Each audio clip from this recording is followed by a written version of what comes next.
Time, let's bring in our panel. Jessica Anderson, Sentinel Action Fund president, former Trump associate director of OMB, and Matt Bennett, Third Way founder, former Clinton White House deputy special assistant. Thank you both for being here. Matt, let me start with you. That's a bit of a disconnect there, that question about do you regret anything about saying that he is strong, and agreeing with all the Biden officials who said that he could run circles around everyone as she's sitting there as the Democratic candidate. There is a bit of a disconnect there. Well, look, obviously, the president did make the decision to step aside after the really rough debate. But I think what the vice president was saying there was that she has watched Joe Biden for 3.5 years very closely, and that he has performed very capably. And her understanding was that he had the wherewithal, both physically and mentally, to keep going.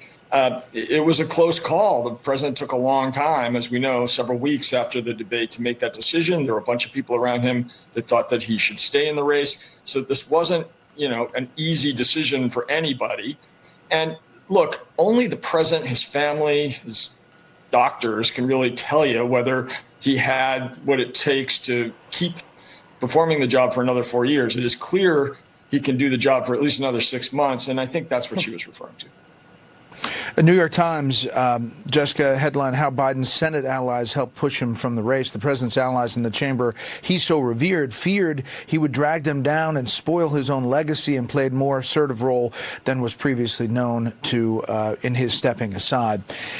That was one of the striking things in the interview, is the hugging, embracing of the Biden administration, but also saying that she wants to turn the page and that American people want something new.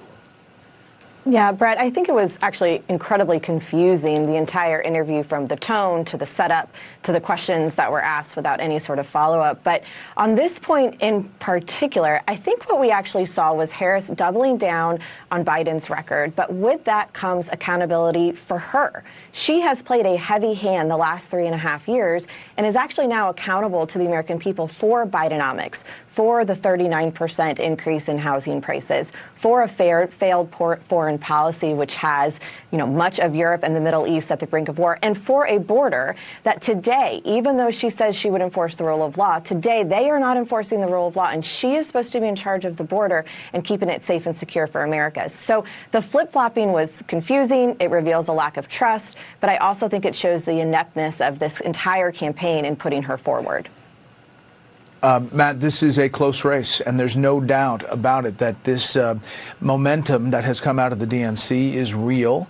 And you look at polls that shows that in the swing states. If you look at the national polls in the Wall Street Journal just out, Harris 48%, Trump 47%, Quinnipiac 49, 48. This is a tight race. But to Jessica's point, if you say that you have the same values, and the same values you had in 2019 when you ran for president, but the policy issues at times are 180 degrees different. Where is that? How do you square that circle? Oh, I think it's very clear where that is. She is able to learn and to grow. And I think if we know one thing about Donald Trump, it's that he is capable of neither of those things. What she has experienced in 3.5 years as vice president, remember, she was only in the Senate relatively brief time. Before that, she was a prosecutor in California. And what she found after 3.5 years of traveling the country, talking to Americans, working with the president, working with Congress, is that there are better ways of achieving some of the things that she really wants to achieve. We need to get to a clean energy economy. We can do that without banning fracking. We can do it by investing in clean energy, which is what the Biden administration has done through the Inflation Reduction Act and through the bipartisan infrastructure bill.